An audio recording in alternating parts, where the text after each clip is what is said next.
Good evening, everybody. Welcome to another live stream.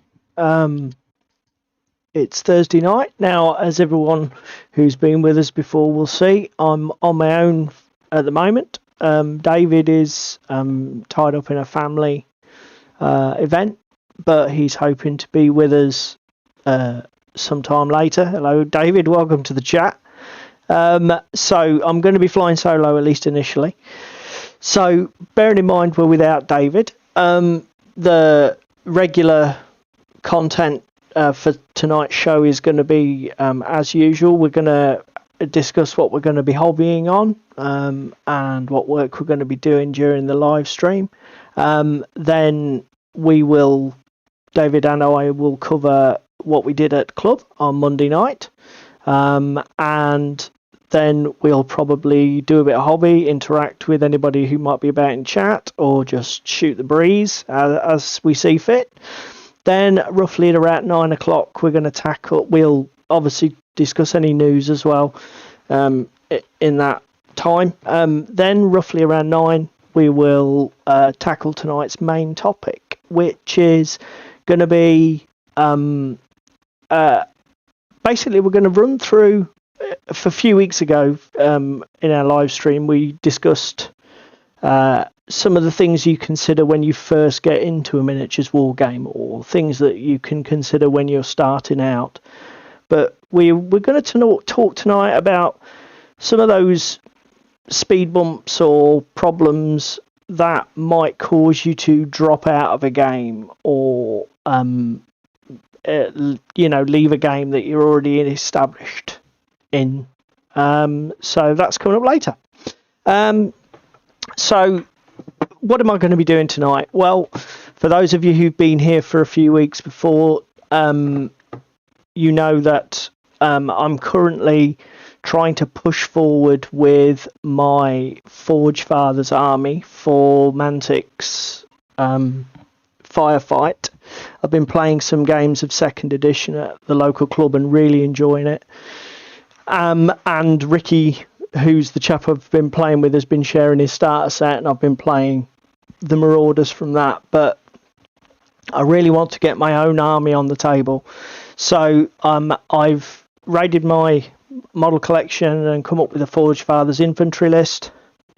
And what we're currently doing is attacking the 40-odd models that we've got as a bit of a speed paint project. Just to try and get it all out as quickly as possible. So we're doing a variation on the much publicised slap chop. What I've got is Zenithal highlight undercoat, and then we're using Mantic's speed paint range just to get some colours down fast. Again, we did do a bit of an in-depth breakdown of how we arrived at the colour scheme that we were going to try for this in one of our previous live streams, the one where we sort of discussed choosing colours for army projects. So if you want some more information on how we got where we are today, that's available as I say, in one of our previous streams. Feel free to check that out on our channel. So the only thing that I'm interested to hear from chat is, what should I do about the backpacks on the Steel Legion guys that are currently in shot? My main 3 colours are the blue that you see there. There is a really dark and intense purple. Hello, Crispin. There's a really dark and intense purple called Hive Dweller Purple from the speed paint range, which I'm doing on like the breastplates and the undersuits, so that's a darker colour. And then I've got this really pale plasmatic bolt, it's called. It's sort of like a tealy colour, and I'm definitely doing that on the helmets. But what I'm undecided on, so those are my 3 main colours that drive the scheme: the magic blue, the Hive Dweller purple, and the plasmatic bolt. But what I'm undecided on is the backpacks. I'm thinking blue, but I'm concerned that might be too much colour uniformity across the figures, and they might lose some definition. Hive Dweller is very dark. Hello, Darren. Hello, Demon Sub. Nice one. Good to see you, mate. That's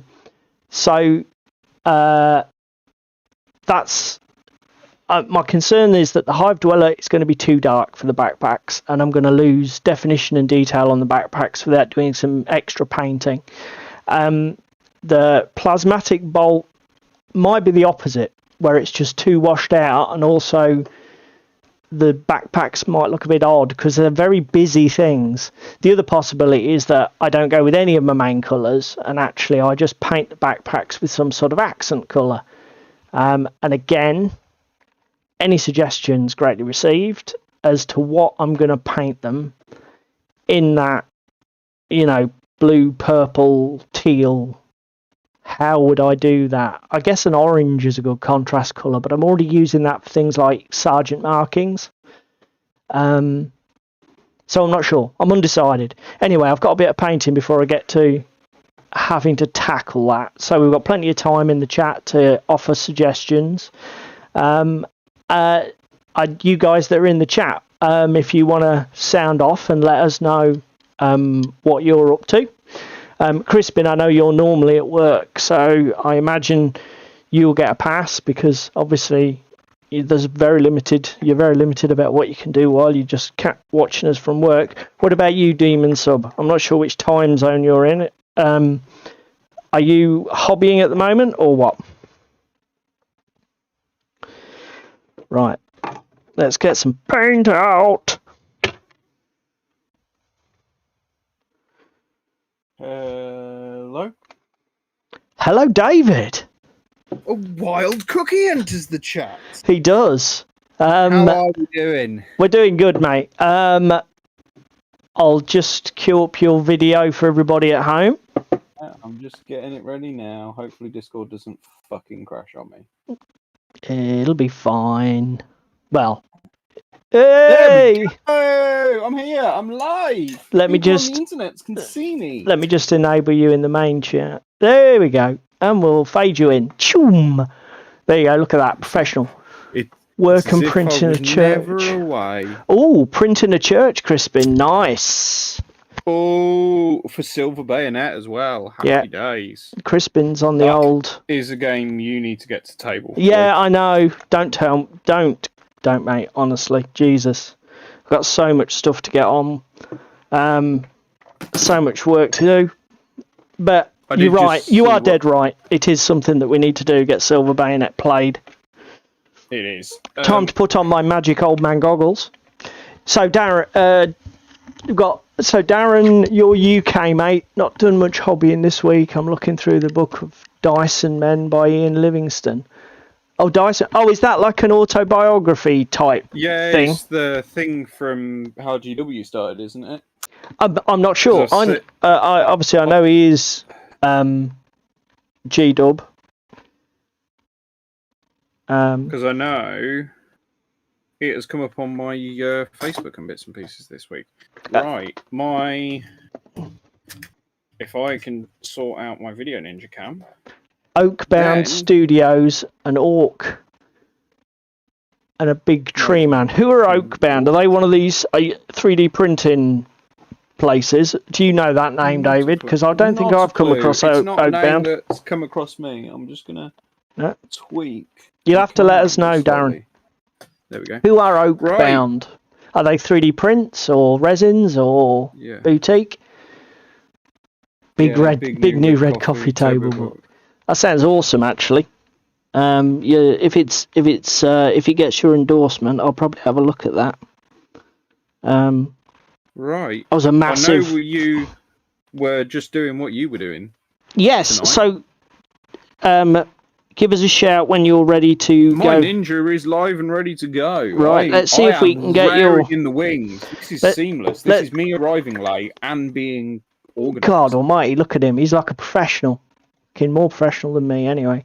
Right, we don't want my tabletop anymore. We want David's. No, we want Ching! David's. So, fading in David's tabletop. Hello, we're back on Carnivale. Back on finishing Carnivale. So we're going to get the skin tones done on these guys. Yep. I started blocking out some of the leathers. Yep. On these guys, I'm going to get the boots and the trousers done as well as the skins. And then this guy, I'm going to get the cloth highlight and do the skins as well. Yep. Because I've just toned down the highlights on the front of the cape. It actually comes across a bit worse on camera than it is.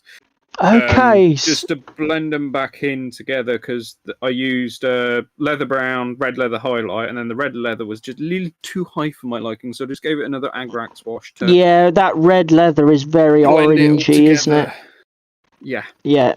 I think it's worked, because again, you can kind of just see on his shoulder pad there the edge highlight that's now toned back in and looks like warm leather. What did you tone it back in with, like an Agrax or? Agrax, because I did all the top at the same time. The only thing I might do is mix leather brown with a bit of skin tone, right?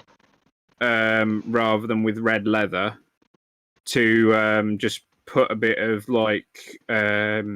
Particularly where the straps like rub on one another, like you get that that scuffing effect. Just put some scuffing on mainly on the back, and then probably a little bit just on like the join between his two codpiece pieces. To be fair, flesh tones work really well for that, because obviously, that's what leather is, basically skin. Monstrosity to pick out details on. Does the rescued black come across any better now? It still looks very dark, but I don't know. I mean, it may look different in the flesh, mate, but it does look very dark on camera. To be fair, I do want them dark and grimy and grungy, but okay, I'm possibly going to go for just because I think I've been over this German grey. If not, it'll be a German grey mix with something. Just to pull out the edges. Yeah, just to pull out the. I think it wouldn't be a bad idea to maybe lift some of the folds in that coat. Yeah. But no, that is mainly me tonight. If that all goes well, we're then gonna get the airbrush out. Ooh. Oh yeah, these are the things. These are these ramps, aren't they, for Gaslands you mentioned? Oh mate. They look amazing.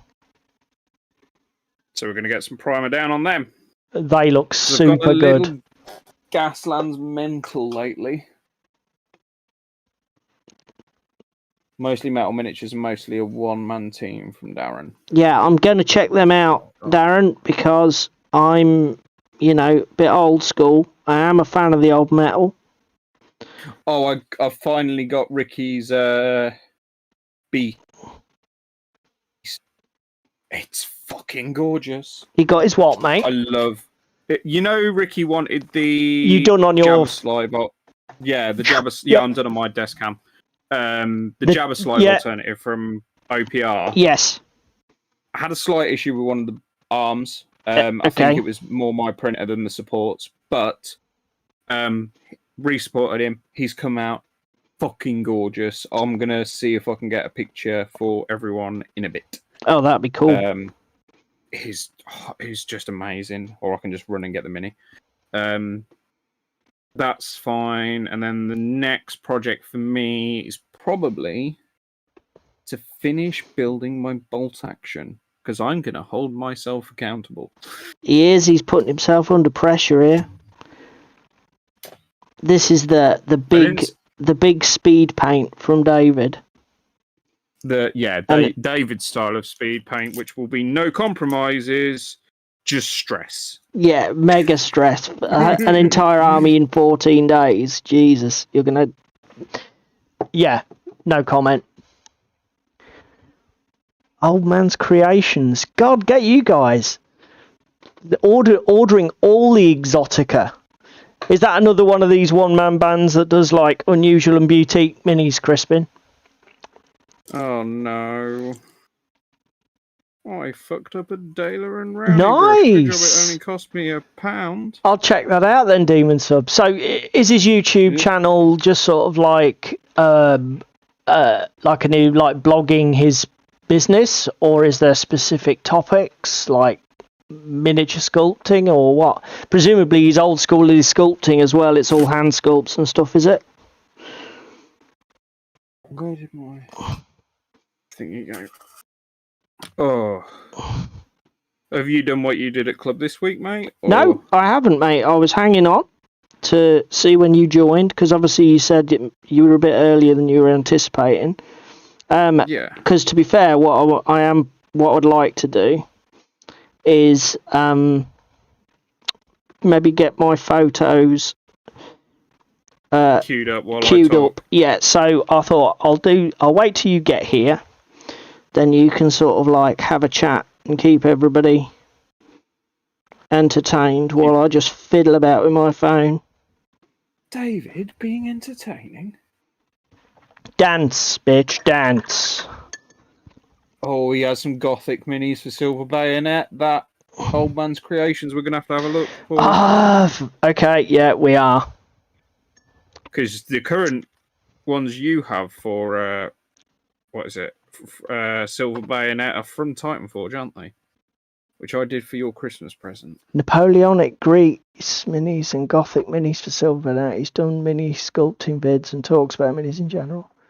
Oh, that is a cool idea for a video, flipping through old issues of White Dwarf. Oh my god, I bet you that's cool as hell. Nice, like it. Right, I think I've somehow managed to rescue that bird. So, what did you get? You did Gaslands, didn't you, mate? I did club this week. Gaslands, and I meant to tell you to download them pickies from Discord. Yeah, okay. Well, I tell you what, as I'm doing picky download, shall we do them all? Yeah, let's do them all and give the boys and girls at home a little bit of a spectacle. Let's go into So, me and Ricky had a 2-player race, death race, of Gaslands. And to be honest, how we've been setting the table up as of late has basically either been like a big loop or a figure of 8 or something like that. And it's always been a little bit guided. So all of the terrain sort of funnels you through the map and there's no pick your own destiny. So I said to Ricky, shall we try a table where there's multiple routes and multiple racing lines to get round it? And Ricky said, yeah. So we set up the table. Basically, nice little run out of turn 1, down to the other corner of a 4-foot mat on the diagonal. Basically, we race corner to corner. Down to the other corner to go through gate 2. Back to the middle of the table. Where for did you put 3. the pictures, mate? They're in the Gaslands chat. They're in Gaslands. That's in uncategorized, isn't it?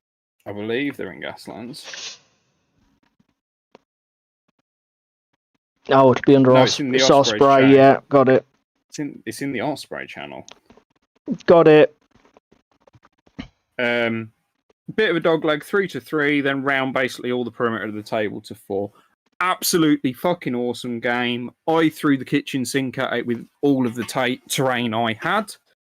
Literally, I don't think there was any terrain from club on that table. It was all my stuff.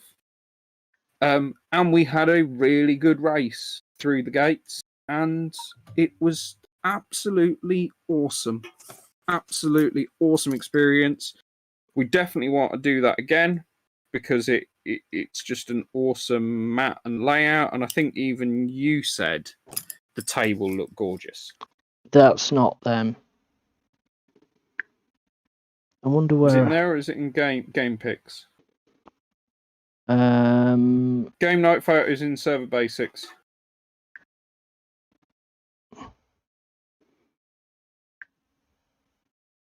That's it. That's what I was looking for. So, I need to move some of the Carnivale minis because I have Carnivale on the brain. Absolutely awesome race. We both took Miyazaki lists.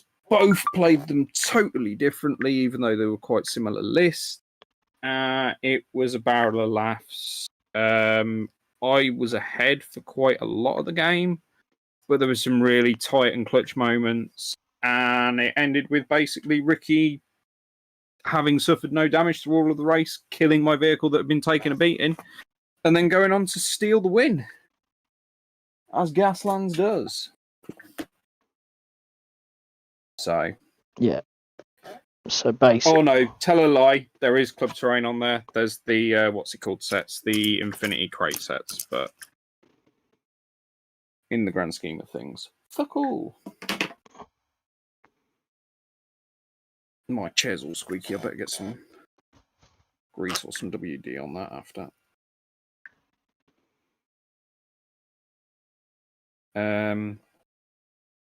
Very pleasurable game. There should have been a couple more of us racing, but unfortunately we had a couple of dropouts because of reasons. To be fair though, I think Ricky enjoyed the game more for having less players, didn't he? It wasn't complete and utter fucking carnage every 30 seconds. And it's like I said to you, you know, when we were driving to McDonald's, is that I think until you really become competent, super familiar with it, it's actually probably not a bad idea to have fewer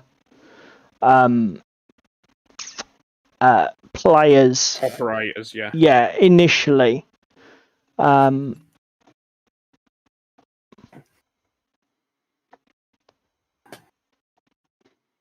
wet pallet's getting pretty full. What beverages are you on tonight, sir? Me, I don't have anything, which might be a moment of regret because it is bloody hot in this front room. So let us picture tools slideshow.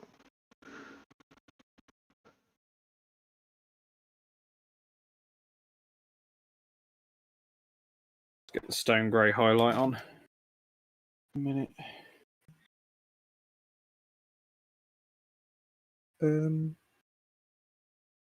So here's your Gaslands game, mate. So this is the table layout. Yeah. That you were telling everybody about. Yeah, starting in the top left-hand corner, we have the start gate.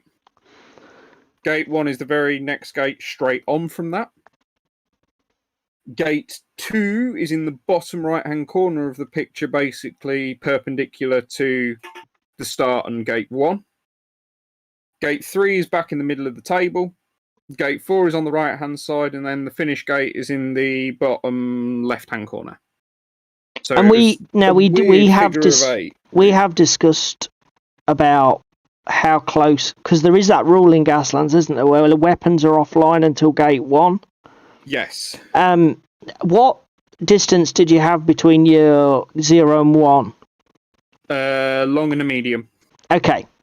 And did you think that was that enough? Was that? I think that was enough in this particular scenario, because once you'd gone through gate 1, there's a little piece of dividing terrain for you to pick your line. Yep. And Ricky went right from the gate, I went left. Yeah. And we both basically ignored one another until we came round to gate 2. So there was a little bit of a delay created by the rest of the terrain. Yes. Do you think that there could be a scenario where that's too soon? Yes, probably. Okay. Like we said with your double long Idris list. Well, that's the trade-off, isn't it? Because if you take it too long, like was demonstrated in that game that we had with my stupid double long shenanigans, I ran away, and it's like by the time everybody's weapons are offline, I'm like at least 2 or 3 longs away from everybody, aren't I? Yes. Which is, unless you're mounting like a bloody 72mm cannon, you're not going to get me. No. And bring me to a stop. So I think it's one of them sort of things. I think it's going to be one of them things we're going to have to try and find the balance point. Correct, yeah. I think, again, only experience is going to be able to... and then there's only one other shot that you uploaded, which was this little cluster shot, which is this right at the start? Yeah, this is us going to... This is us out of the start into just coming through gate 1. Yep. And the divider at that point with me hooking left and Ricky jinking right. So whose are the cars? Ricky's is the purple one, I know that. Ricky's is the purple and the blue one at the back. Yep. Mine is the matte green one in front and the buggy. I like the matte engine sticking coming out. Okay, I like the matte green one. The matte green one is a Batman car, by the way. Oh, is it? Yes. What is it the new Batmobile or so is it just a Batman? Yeah, I think it is a Batmobile. It's got it looks like the one from the new movie. It's got that chunky look to it. Okay, cool. But these aren't finished, are they? You've just got a base colour on that. They're not even finished. That's as from factory. Okay, cool. Wheels unglued and everything. Okay. So, well, what did I do at Club on Monday? I had another game of Malifaux 3rd edition that I really enjoyed. I've got a couple of pictures, so I'll just queue those up.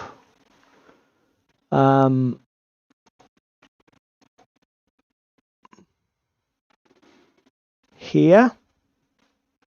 Quite enjoying highlighting this. It's a bit of a fucking challenge, but...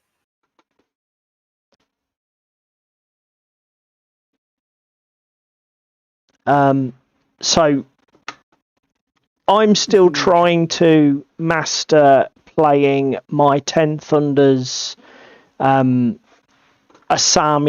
list, which is a demon summoning affair.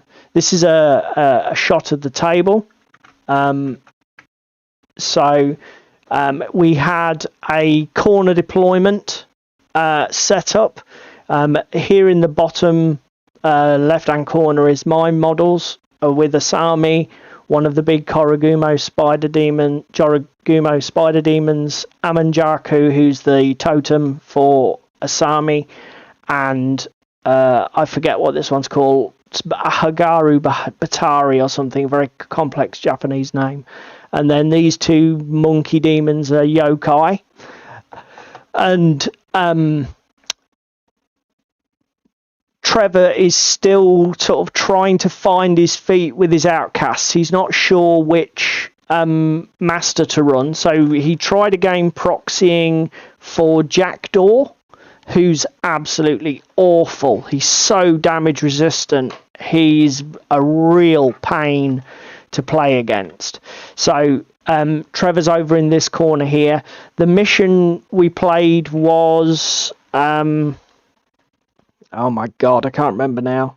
Basically you had to you just had to get miniatures within 2 inches of the strategy markers, and then you scored 1 point for each. As long as you had more control of more markers, then you'd scored points, etc. Typical Malifaux scoring system.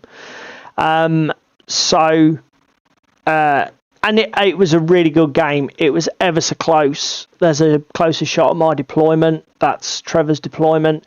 Trevor was playing a really shooty list with the Outcasts crew box. And then, as I say, just some proxies for Jackdaw and his totem, who are just these ghost things that don't take any damage ever. And it's just a pain. That was his Jackdaw proxy here. And that's here Jackdaw's totem, Ligeia, I think the name is. Yeah. But, yes, it is Ligeia, because we discussed it in the box after at Mackey's, didn't we? My God. Basically, I still am not comfortable with this list. I don't know what I'm doing with Amanjaku. He's a really odd model. He's got virtually no damage output. He's got barely any support effects. I haven't got my head around what to summon and when to summon it and how best to use my summoned models. And I really struggled. I made a couple of massive tactical boobs. I placed one of my scheme markers in just the wrong place in the centre of the board. And in Malifaux, when you place one of your scheme markers, you cannot then place another friendly scheme marker within 4 inches. So I effectively screwed myself out of one of my own secondaries early in the game, which was a genius move. And I managed to go... in Malifaux, you can't score in turn 1. So I had a whole turn to set up to score the main objective in turn 2, and what did I not do? Score any points in the main objective in turn 2, even though I only had to control one fucking strategy marker. So I basically just played like a complete wallop. But as I say, even though I played like a complete idiot, Trevor won. We only got to turn 3 because obviously we're both still very green at this game. And we were both playing very slow, but Trevor won 2-1. He managed to get he managed to do exactly what he was supposed to do, which was score the main strategy in the second turn to score 1 point, and then he scored the first point off both of his secondary scheme things. And no, actually, he didn't, because he only won 2-1 in the end. He scored the one where he had to place the one that I was trying to go for, where you had to place a scheme marker within 1 inch of the table centre. He managed to do that and not frig it up. So he managed to win 2-1 by the end of turn 3. But it was a great game. Absolutely great game. We've got another one scheduled. It did sound like you were having a lot of fun. For me, look at this. Oh no, Tim, you're cookie dough now and bearded one number 2. Tim, I'll never fit that on an overlay, mate. How am I supposed to put that? That's intentionally why the fuck is doing it. Evening, Tim, by the way. Fucking hell. Pain in the ass. Do you know? Because for me, Malifaux has got that feeling of it's got the same feeling of Infinity in that strategizing and man, it's such a complex little game. There's so many spinning wheels to keep your eye on. You're gonna have to give me a demo game or 2, and if I enjoy it, you know which box I'm getting. Oh, you've already checked out the miniatures, have you? Yes, you know which one. We sat about it in McDonald's after. Colette de Bois. Oh, that's right. Well, yeah, to be fair, you have been talking about it. They are beautiful, though. That whole box, I think Eons of Battle did a paint. Did you see the video on that? Because he put them all in a special, he created a custom display case and that for them as well. Looked absolutely beautiful. No, to be fair, Malifaux hasn't been something massively on my radar, is the honest answer. And I don't quite know why that's been for me. I guess, I mean, to be fair... Also, YouTube's cutting fucking Tim's comments again. Well, that's because Tim's comments are either profane or questionably inadvisable. That's all I can say. What was I going to say?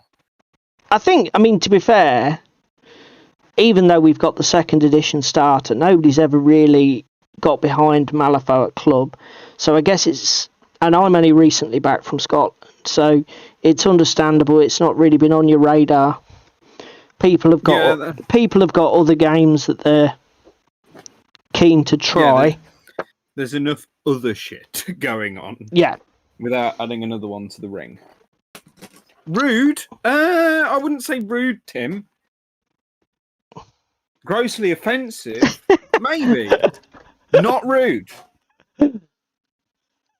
Oh, Windows is telling me it can't install updates on my computer. Well, that's good, because I don't want you to install updates while I'm live streaming. Don't do that.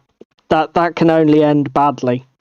So, you pulled out a few things to discuss, didn't you, mate? In terms of news, I didn't really see much that warranted comment, frankly. in the Well, old... there is, because there's the one that you also saw, because I showed you and you're like, yeah, I've already seen this, and I'm like, oh, you've stolen my thunder. What was that? Well, let's go to the ones. Digital taxidermy Um, with the Click City. oh whatever it is. yeah. I tell you what, let's talk about that then first. So, in terms of gaming news, everybody, we want Kickstarters. that one. Jing! David's been on Kickstarter again. To be fair, I haven't actually spent money on Kickstarter, but this one did come on my radar because I started getting bombarded with adverts on it through Facebook, I think it was. And yeah, I thought, that's where mine came from as "Ooh." well. I thought, that does look very interesting. Now, as everybody who's watched our live streams before, I'm just going to rinse that brush. As everybody who's watched our live streams before will know, David and I do like a bit of pre-painted terrain. We're all about saving time and effort. And although now this stuff isn't obviously pre-painted, it's a 3D print, isn't it, mate? But it does it does have a nice USP in terms of its storage. Yes, it's absolutely amazing for its storage. The fact that it all just clicks together and basically packs flat. You can have a 6x4's worth of terrain that is multi-level, and I think you'd fit it all in a 30-litre tote, which is unheard of. I mean, I've got 4-foot tables that fit across 2 30-litre totes because they're all glued together. I mean, there is a trade-off. I mean, let's be devil's advocate. The trade-off is everything is as boxy as ball bag, innit? Yes. In terms of the geometry, it's not going to create the most. It's not winning aesthetic awards for nice rounded corners and stuff like Flatline City. Yeah, but I mean, spoken about before. To be fair, Flatline City did come to the angular construction in the second one, didn't they? Flatline City had the same criticism, really, which was that everything was very boxy in the first Kickstarter. But then again, they came back with that, and then they put in angle brackets and corners and stuff like that. Tim is calling us out. I'm going to have to go and find out what Tim is calling us out on, because I haven't even seen this one.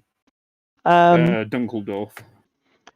So, to me, it looks really good. I haven't really looked at the pricing. I mean, if you want to have a quick look on screen at that now, and then you'll get my honest opinion on it. For me, the aesthetics are nice. The idea of having a massive table's worth of terrain that fits in a 30-litre box, every day of the week. I'm a little bit unsure about the amount of work, because A, it's a lot of print time, B, it's a lot of paint time as well. This is always the drawback with these and terrain things. I think for me, Dunkeldorf's ended anyway. For me, I would prefer 3D printed just because of the raised textures and details. It does make painting it a little bit quicker and easier than MDF. Yeah. I mean, with decent airbrush skills, you can bang through the stuff. I mean, basically, mate, 50 quid gets you all of the STLs. They're doing some discounts for like first 100, second 100. You can get it for £40, £45. But basically, it's a £50 offer for everything. What's quite cool here is the merchant tier is only 100 quid. Yeah, the merchant tier. Although that is only a 12 months commercial license. So it's limited time. You got to make it back. But that seems reasonable, frankly. It's not egregious, is it? If you're into that thing and you're running a little business on the side, want to bang some of this stuff on Etsy, because again, the modularity of it and the way that it goes together, it probably is going to be quite easy to print some like packs to put out there for reselling. Basically, you get 100. You get 100 files. I mean, the stretch goals are quite nice. Because they've got some really interesting and unusual detail pieces in the stretch goals, like the elevator. Yeah, I did see the elevator. The elevators. I like this little hot dog. They've obviously got roof feature pieces. There's got like a hot dog here. Between. I don't. When it says feature roofs, I don't know if there's multiples of that. But the mesh walls are nice. I mean, these mesh walls are really cool. There's certainly some variety in here. The other thing that this, I think, would be quite good for Kill Team. For a Kill Team board, if you didn't have the terrain for Kill Team coming in the box, this would be stellar for Kill Team. I mean, it'd be great for Infinity. You know, it's not quite my Infinity vibe. Oh yeah, the aesthetic's not spot on, but I mean, it's not. I mean, it's not. I mean, it's not bad. Yeah, it's not terribly egregious, is it? To be fair, I like these. It looks like they've got some quite well thought out engineering in it, like the way these signs hang off the roof edges. These sort of like shop sign things. There's some very odd. I'm assuming these are holes. What the hell is this all about? Why have you got diagonal holes? I don't know what that's all about. That does seem. That seems a bit random. Maybe there's a lining piece, or maybe they're supposed to be holes. I don't know. It seems very odd. I don't know. I've got my favourite colour out though, so all is good in the world. Deck tan. So yeah, that was the first bit of news. The other thing that David just pinged me, just an off the cuff one in Messenger, was Wayland have got a killer Black Friday sale on. Apparently 30% off a ton of things. Well, there's up to 50% off things. But there's 30% off Kings of War armies, and I'm there so trying not to pull the trigger. I mean, currently, if I go to Wayland's, because I haven't pulled the trigger on it at the moment, let me just go to a new tab on my mobile phone. I mean, at these prices, even some of these GW terrain kits aren't bad value now. Well, again, I mean, 30 quid for that Battlezone Frontiers Vox antenna. That's not bad value at 30 quid. I've currently got an Arkham Horror expansion sat in my basket. Yeah, board game. Yeah, Dead of Night expansion for £19.79. And then I have a Blood Bowl team. Ooh, which one's that? The Ogre? No. Come on, dude. Amazons? Yep. Yeah, okay. And I mean, there's 66 pages of the sale, so sorry to everyone, but we're not going through the whole damn thing, because we'll be here all night. But if you want yourself a bargain, I would say hit up Wayland Games and see what they've got. There's some decent stuff out there. And again, we're just in the run up to Christmas, so what I'm doing is buying Christmas presents for myself and then going to my family. I want this, pay me. That's how Christmas works in my house. Oh, excellent. Right, yeah. So, was there anything else that you wanted to discuss, mate, or was it just those two things? It was just those two things. Yeah, I think really. I think pretty much. I can't. It's been a quiet week. Oh no, there is one more thing. There is one more thing that I sent you a screenshot of on Facebook Messenger last night. That is Instagram related. Yes, but because Cradle Studios related. Yes, but because it's a story, I can't show anybody it, because stories expire after 24 hours on Instagram, and it's now no longer viewable on either NMS Paint's or War Cradle Studios Instagram accounts. Please, people, don't use stories, because for content producers like us, that's a pain in the ass, because we can't share them because they go away. It's really annoying. MS Paints Dave has got some Bayou terrain from War Cradle Scenics, the pre-painted stuff, and from what was on War Cradle Studios story last night. He may well be doing some video content, and me and Ginger are quite excited about it. Yeah, I'm a because massive. Dave makes some absolutely banging tables. We absolutely love the pre-painted stuff from War Cradle, and we can't wait to see what Dave does with it. Yeah, particularly if he's going to tart it and lift it to that ultimate level.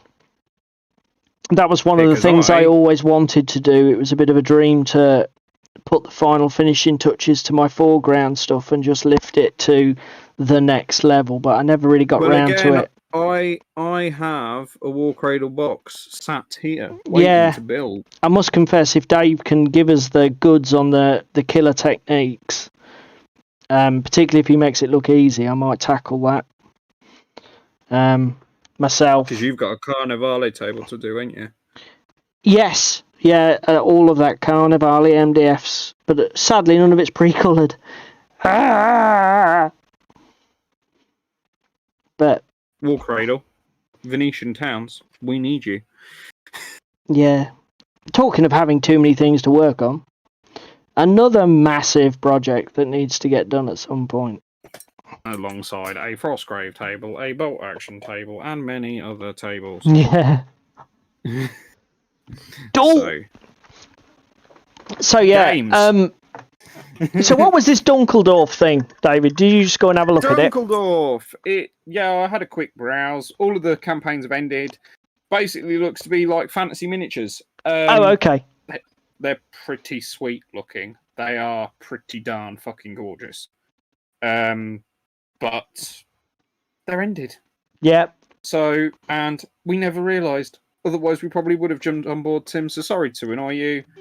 Yep. Just a little bit too late. If it's dead, I'm assuming it's finished only just recently, as Tim's just mentioned it, because Tim obviously didn't know it had closed. I notice. Yeah, I'll be honest, Darren. It's been a while since I've spent money on Kickstarter. Touchwood quickly. I've managed to. That was the last thing that got you, wasn't it? Sorry. Go late pledge, Tim. Stop it! Dear. Yeah, got Bathman Gotham City Chronicles was the last thing that I pledged to. I've currently got... they haven't opened their pledge manager yet, but I want to try and fill in some of the Season 2 stuff that I missed. Yeah. The last thing that I spent Kickstarter's money, or my money, via Kickstarter on was Country and King. That's another STL one, wasn't it? That was... Yes! Oh, what the hell's the name of the company? On stream. PrintableScenery.com. Yeah, Printable Scenery. I knew it was... Yeah, because they're one of the big boys, isn't it? It is. The only other... You had your New Leaf and Mistwood come, didn't you? Yes, that was a Kickstarter late pledge. Yeah, but I didn't catch it on the Kickstarter, so therefore I'm technically not counting it. Oh. And that was before Country and King, technically, so... No, yeah, sure, totally. I think it does count. Oh. It counts as a Kickstarter, though, bud. No, it doesn't. I know we mentioned it the other day, but... do we know if the new Triton Noir Assassin's Creed expansion, is that going to Kickstarter, or are they just going straight to retail? It'll be Kickstarter, will it? Kickstarter, yeah. It'll be Kickstarter knowing Triton. Don't touch wood on stream. No, that's one way to get the channel shut down, Tim. Playing with wood on stream. That's more of a Twitch thing, I think. I'm just going to stick it out there and say it depends on the type of wood you play with on stream, because if they're wooden plinths or platforms for Frostgrave, you're completely fine. If it's Frostgrave terrain, it wouldn't matter. Boom, boom! No, I think my sticking it out there was a better one. Yeah, it was. Comedy children's gutter jokes.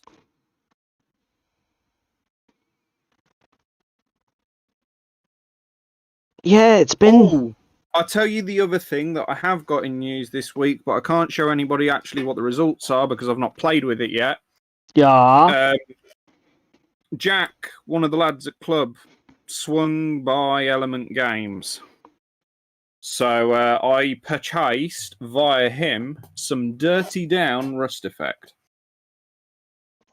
for my Gaslands terrain. So we'll see how that goes in a couple of weeks when I start slapping Wooden that on. tunners to tunners.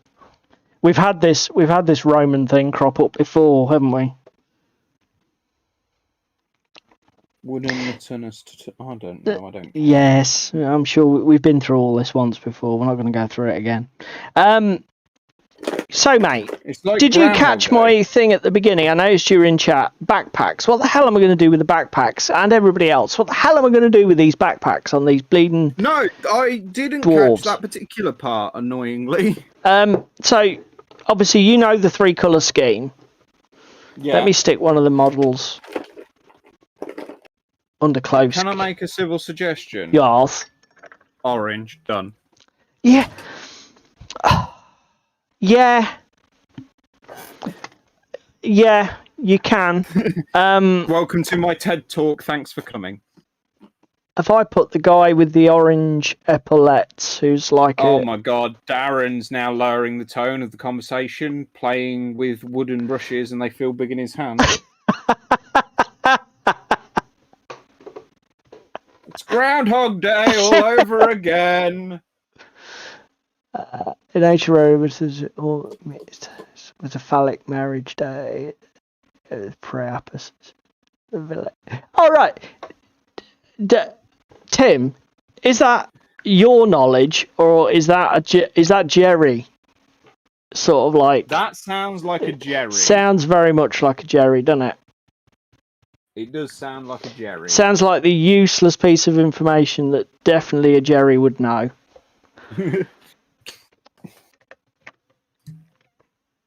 Things only Jerry would know. Let's just quickly go to this. Right, that might be a good base colour for skin. I do like a brown sand skin tone though. So that's one of the unit leaders with his orange epaulettes. So you reckon if I put the orange on the backpack, let's change the angle slightly. The only other colour I would suggest, and it may be a little out there. Okay. Number 64. Pale blue. Oh yeah, but it's not a speed paint, is it? You fucking dead. Yeah, but fucking grow a pair. 64. Number 64, pale blue.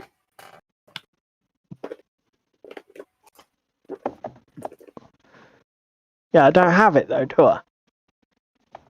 Do you not? No. I thought you did. I thought I bought it you in one of your care packages. Unless it's this one. It's like a very pale grey. Hang on. Jesus, yeah, that is more grey than blue.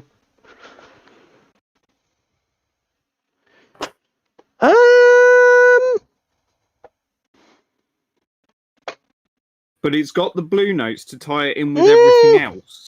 Do you know what? It's not a bad call. It's quite neutral. That's what I mean. For the backpacks, I think perfect. It has come from OTT and has been cultivated in the Court of Games. I think Warren mentioned it first. Again. Oh my god, the depiction looks like a male body part below the belly button with wings. What? Avocado emoji with wings, if you catch my drift. Holy shit. Okay, right. Okay, do you know what, mate? That isn't a bad call. So... I know it's not a speed paint, but don't shoot No, the messenger. that is a... So this is what David's suggesting. It's a little bit difficult to tell, but essentially it's quite an odd creamy grey. But because you know the other beautiful thing that pale blue highlights with? Right. Number 110. Oh, God, is that deck tan? Tell me that isn't deck tan, please, God. It is deck tan. Yeah, good luck getting that. Yeah, thanks, Tim. Cheers for that. Scarred for life. Awesome. It's 5 to 9, mate. I know it's 5 to 9, but we're talking currently about you. Ooh! Ooh! I've just had a thought. Well, there's a first time for everything. You're fucking rude. I don't know if you'll like my thoughts or not. And I've just dropped a brush. Where did that fucking go? You don't know if... Well, let's put it this way. Chances aren't great, are they? I found it. It's on the floor. You're a little dark. I would like a lighter option, please. And so you're ordering at a restaurant. What are you on about? I'm testing. It's I know. A little bit pink. Oh, fuck off. And your point is? Brain matter beige. That's all. That one does the rounds on OTT. Everybody's a massive fan of Brain Matter Beige. I think never look at the numbers on Vallejo bottles. Never even occurred to me, lol. To be fair, Darren, it's the only way me and the Ginger One communicate when it comes to talking about paint collections, because we have that many, and so many of them look so similar. It's just more convenient. And also... What number's 113? Sorry? What number's 113? What number is 113? It's still 113, mate, because the clue's sort of like in... Fucking end me now. Just saying, am I wrong? No, I'm not. Do you mean what colour is 113? Yes, I do mean what colour is 113. Okay, 113 is, he says, referring to his Vallejo model colour chart, which he just has handy all the time, because that's how he rolls. He's an old man. 113 is khaki grey, which I'm not. It's an all right colour. I think it's. I'm with Darren. I think that's a cool colour. It's I'll tell you what. I'll tell you what is an amazing colour. Yes. Number 59.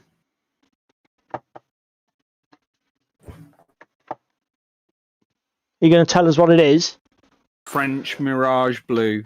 Oh, that's the one you spoke about earlier. I'll be honest, it is a very unusual colour. That was in the latest care package you bought me. It's essentially a really odd tone of blue-grey, isn't it?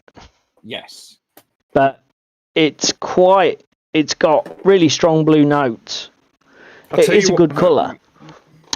The other reason, I'm just going to show Darren why we always refer to everything by number.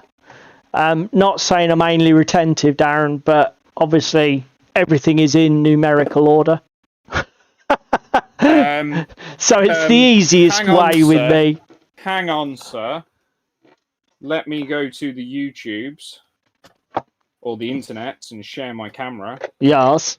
Turn my audio source off and go to my back-facing camera and hit start.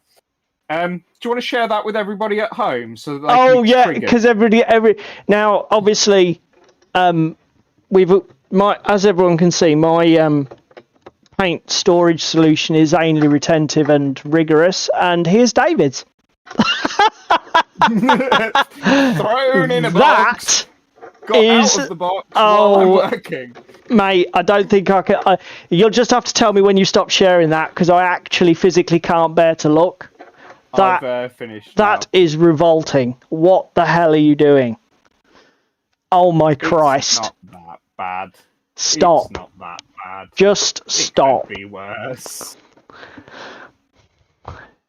Does anybody else store their paints like that? I use the word store, obviously, in its most general sense. Fucking hell. Do you want to know the best thing? I'm going to send you a picture after stream and you're going to get even more triggered, because I've got about 55 paints on my desk at the moment.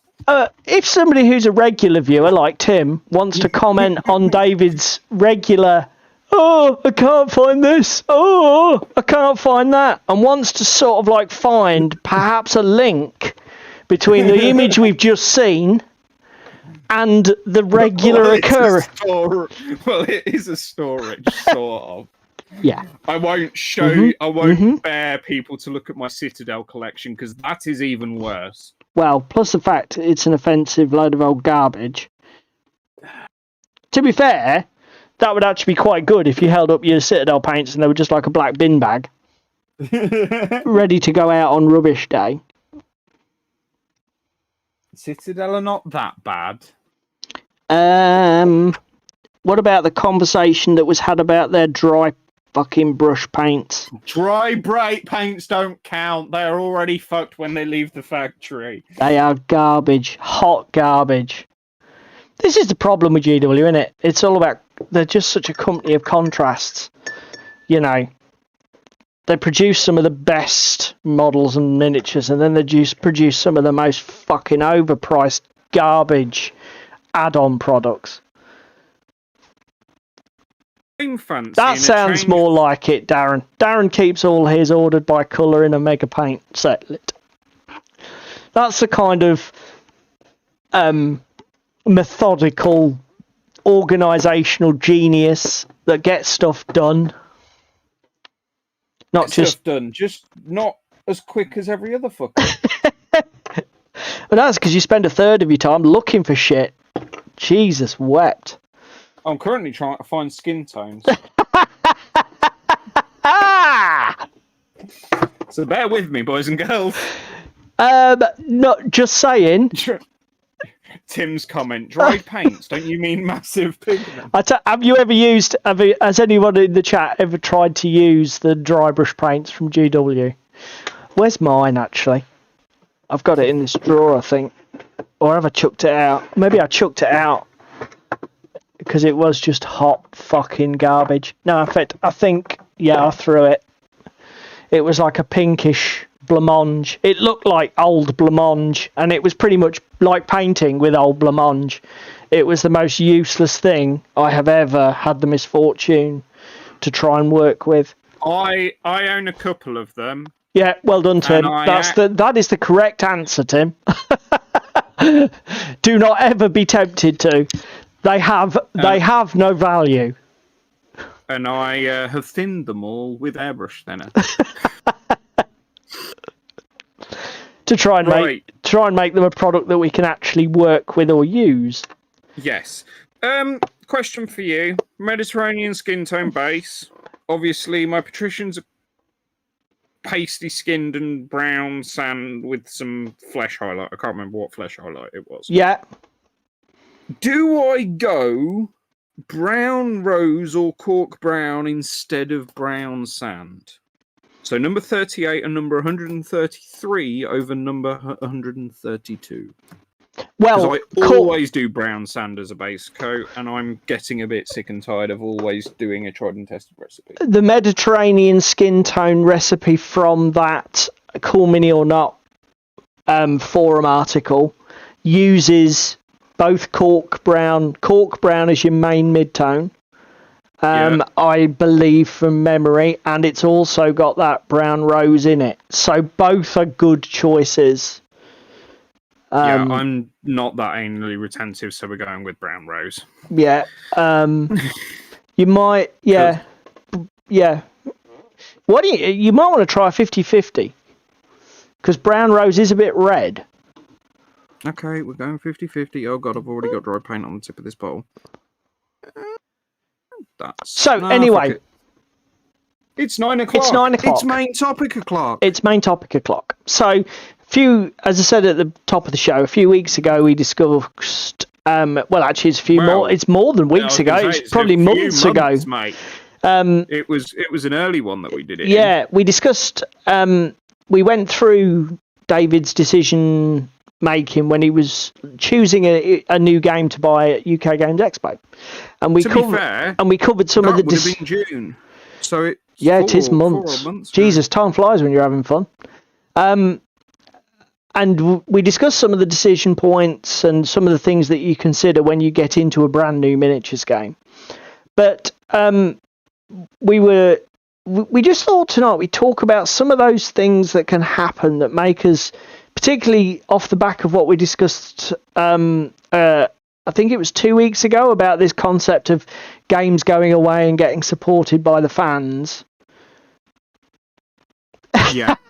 That, Tim, paint names is another one. We will do.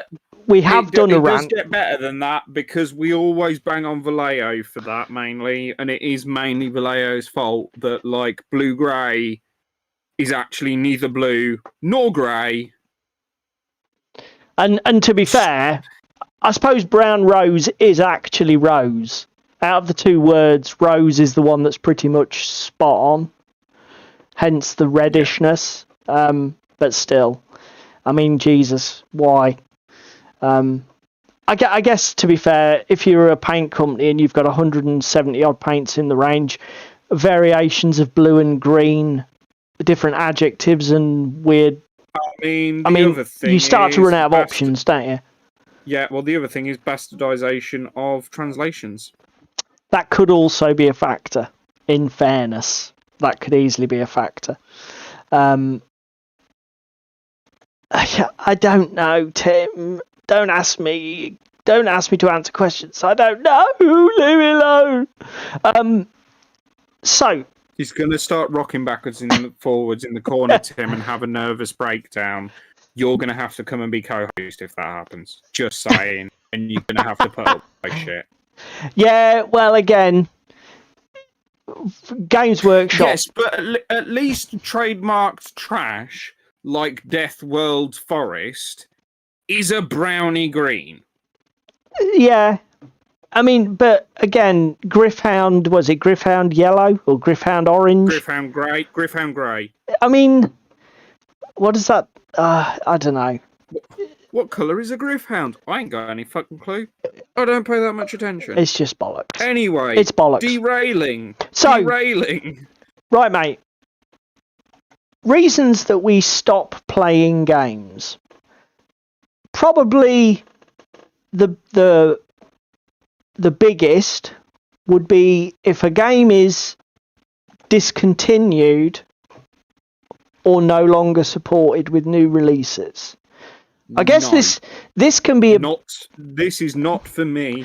Well, this can be a big thing for a lot of people. Off the back of the conversation we had a few weeks ago about fan-supported games, it is worth saying that this is also not universally true, is it, mate? I mean, there are a huge. I mean, I still play games, old card games that I've still got cards for, if I can find opponents. Warhammer Fantasy 8th Edition. Warhammer Fantasy 8th Edition I've played with V at the club recently. The fact it's discontinued or no longer supported is not relevant to me. Or V. But for some people, it's a big thing, isn't it? Yep. You know, if and I guess. I suppose the thing is, ultimately, it depends on what kind of person you are. I can sort of understand why people would lose their enthusiasm for. I suppose the thing is, in a way, this is interlinked with other reasons which can be connected, but often, but then similarly might not be. So, for example, if a game becomes discontinued or no longer supported with new releases, another thing that can happen, well, what will happen with that is that you will then have less play opportunities, because a significant even if you've got the enthusiasm and the passion, there's nothing to say that your gaming group or your friend circle also share that, do they? Well, the other thing as well is, if somebody does get your passion and go, oh yeah, this is a really good game, I want to go pick up minis for it, scalpers. Well, that are charging massively over the odds for discontinued minis. Yeah, and that also might feed the motivation for people to dump a game, because they might think, well, at the moment this stuff has some value. Give it 2 years, 5 years, it may have no value. I mean, I know that you can get a scenario where the longer you... I mean, the problem is companies like Games Workshop, where you get rare collectible miniatures that become almost like investments that gain value decade after decade. Yeah. That is very much the exception, isn't it? I mean, I'm sure there are far more dead games where we could pick up old stuff relatively cheaply if we really wanted to explore them. Well, again, it also links to last week's conversation, doesn't it? Kind of, when IPs get railed into the wall. Like, yeah, it might have been a game you might have enjoyed, but the IP or whatever is what sunk the ship, or the company going out of business, and unfortunately, you're now a bit foobarred. Yeah, I mean, as I say, I can. Although, as David has said, I think for us two, this is. I would be confident in saying this is not a reason that I would ever stop playing a game. No. But I can understand why others would stop playing a game for this reason. I may stop trying to introduce people to said game. Yeah. But I wouldn't necessarily stop playing so long as I've got a friend that has a collection that I can play occasionally with. Yeah, because you're right. There are because you're in that situation where you say to even if your friend enjoys it and they say, "Oh, this is great. Where can I get this stuff?" and you go, "Well, that's the thing. You sort of can't anymore." It might go down badly, mightn't it? Yeah. Again, I've said to you about possibly trying some 8th edition with some of your armies, and if I'm going to build an army for 8th edition, it will also be Kings of War compatible and be mainly dwarves. Yeah. Just because. It's something that I've been thinking about of floating my boat with recently. But again, that's the thing. At least I'm able to sub in something else than original GW dwarves, because they don't produce them anymore, to my knowledge. Because it's all the new Fire Slayer stuff, isn't it? Yeah, no, they have rules for the old dwarves, don't they? Because they come under the Cities of Sigmar stuff, but I don't think they do make models, mate. Not at the minute, anyway. I don't think there's anything for the old dwarf lines in the current production. Although with the Return of the Old World, watch this space. It's only a matter of time. Also David has friends. Fucking cutting, Tim. Well, he's got one, Tim, because I'm desperate enough. Another thing, another sort of like reason that people can stop playing games that's actually sort of linked, that sort of goes hand in hand with the one we've just mentioned, although it isn't necessarily the case, is where a game offers them nothing new because releases are very intermittent or very slow to appear. I mean, again, I think I don't think you or I, David, would ever say, well, this is a reason we're not going to play game X. They're not releasing anywhere near enough stuff fast enough. No, because to be fair, and I'll raise this comment now. When DZC V1 was dying, what did I go and do? I went and bought all 5 faction boxes because I'm a completionist, and went, okay, fuck it. If I can only ever play with these miniatures ever again, so be it. Yeah, I've still got enjoy enough options it here to introduce people to the game. They might be able to pick up some stuff on eBay at the moment, and luckily it was resurrected. But it was never like my intention to have that game sail me by and die without me having all of it. Do you know what I mean? Yeah, sure.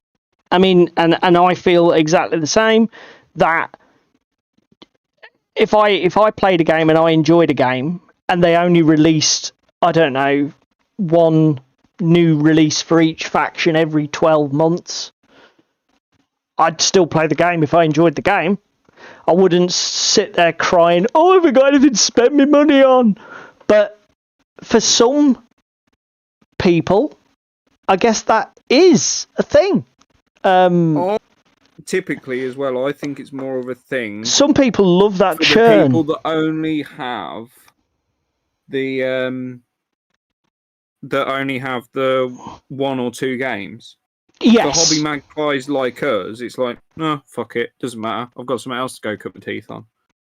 And I guess that feeds into another aspect of this, which is like, if for whatever reason the game's release schedule does slow down, perhaps either the company changes its tack or starts emphasizing another one of its product lines. That could be a thing that happens. Like you say, if somebody has got that mentality, I only want one game that I want to be passionate and obsessed with, this game now no longer does that because there's not enough for me there. Therefore, I am just going to move on from this game, even though I've enjoyed it, even though I'm invested. I'm going to pastures new. Yeah. What else do you think, mate? What are the reasons have you?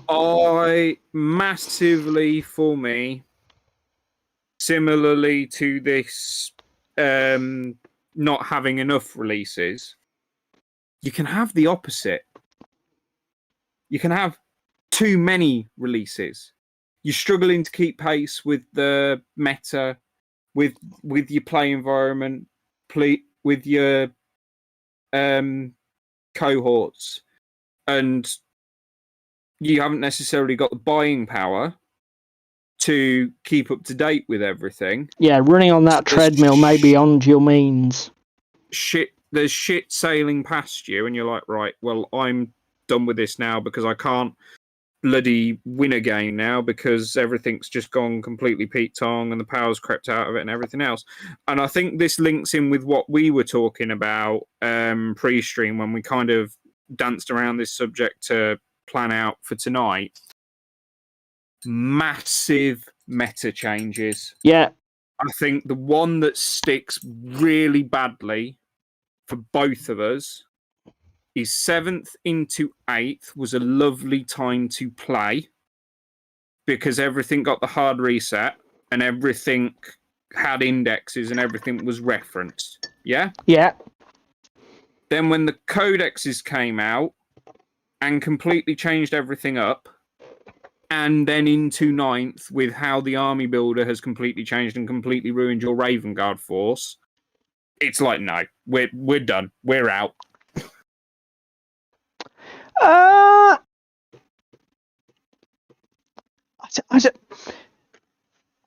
Do you know? At least that's how I feel.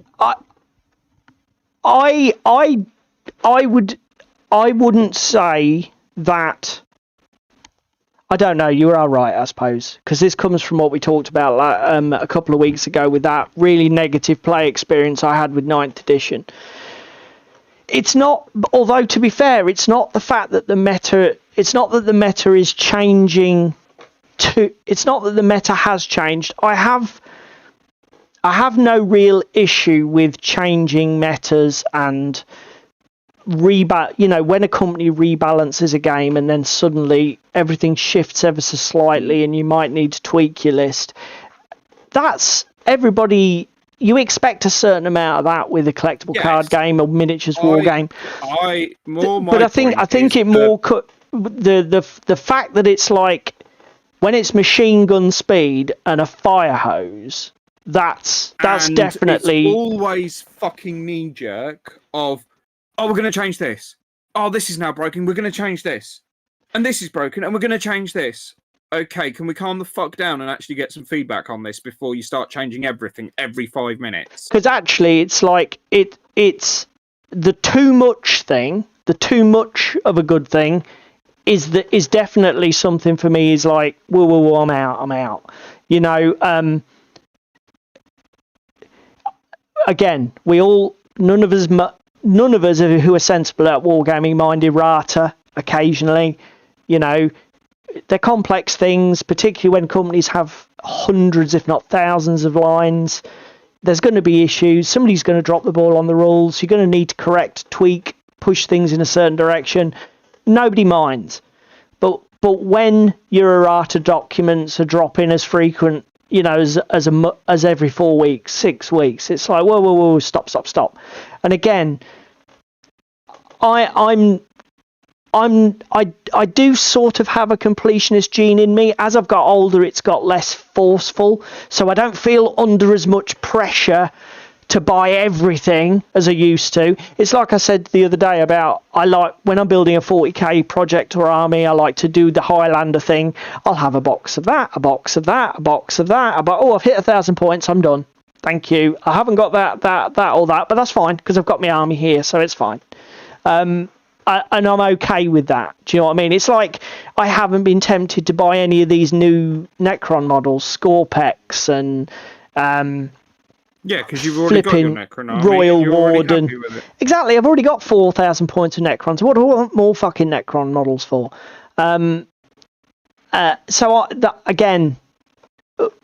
When stuff just comes in a flood, it wouldn't necessarily the too much product isn't necessarily something that would drive me from a game because I've got the discipline to just not buy it.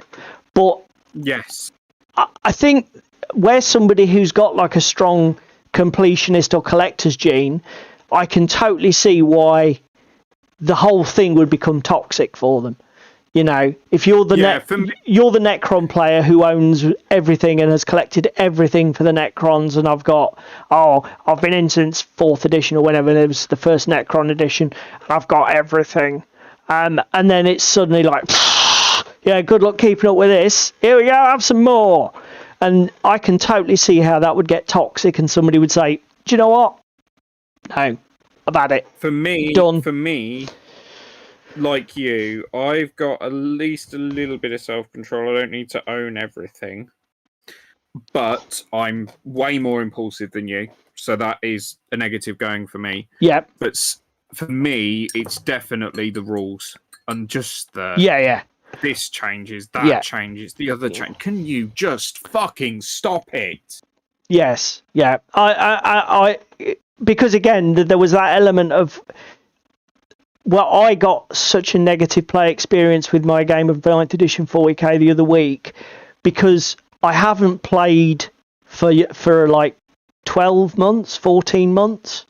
So I wasn't up to speed with the whole Nephilim battle pack or whatever, grand Nuances. Tournament fucking thing. So it's like studying for an exam. I literally had to go and study the Nephilim stuff and the new command points and the new secondaries, and I had to do all this studying for a game because I haven't played it for a year.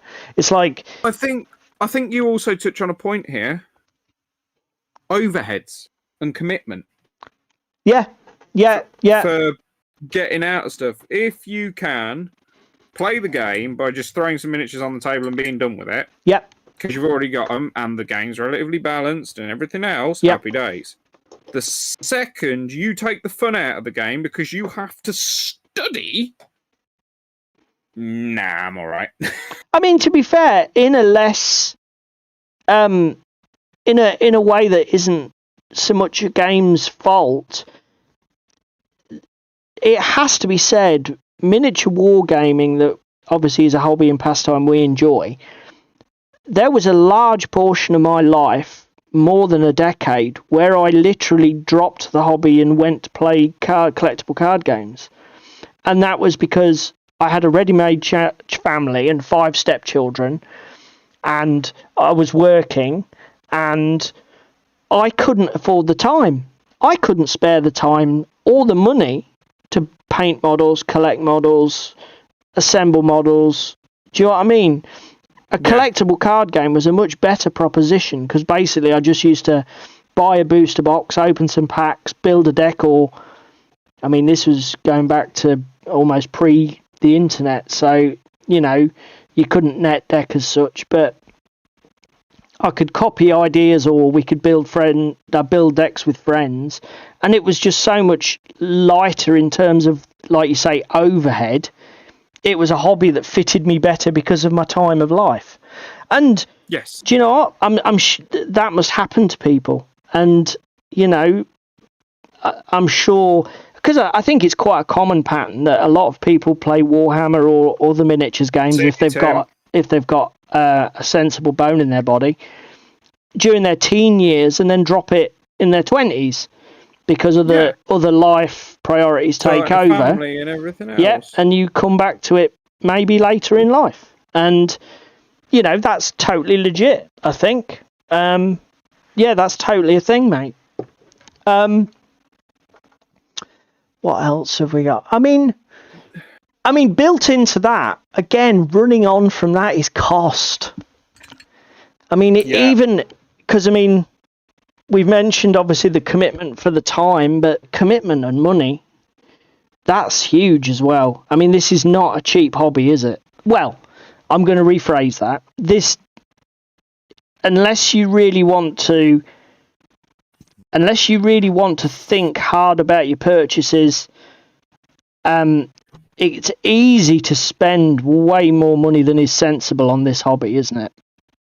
Yeah, I mean,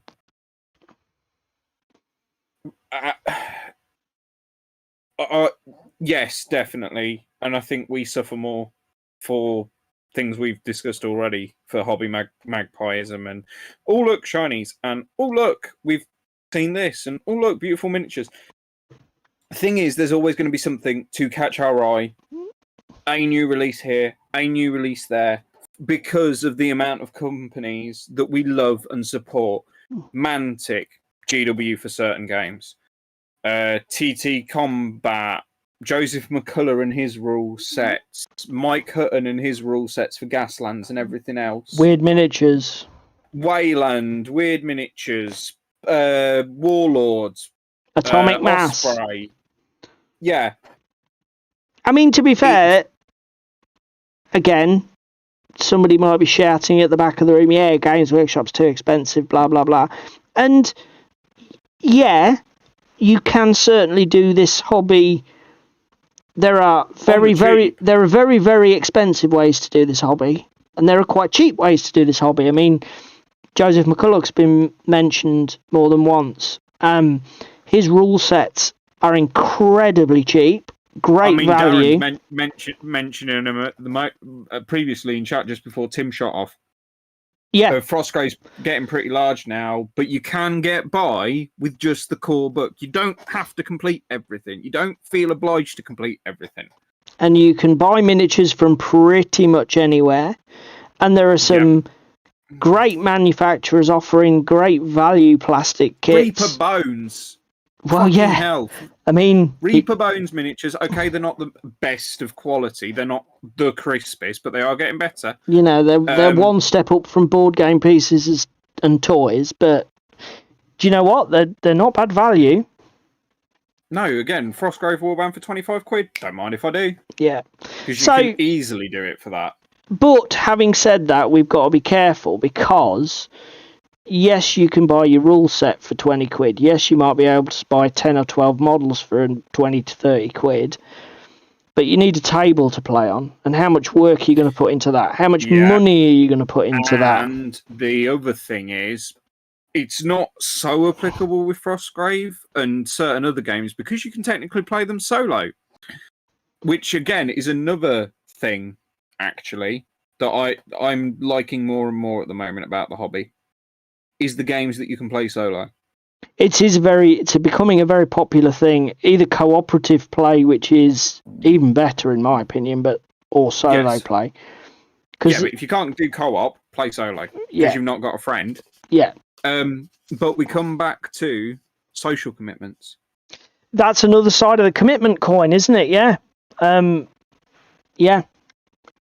And again, if you are the only guy at a club championing a game, so to speak, and you have friends that are happy to try. I mean, good example here is Ricky.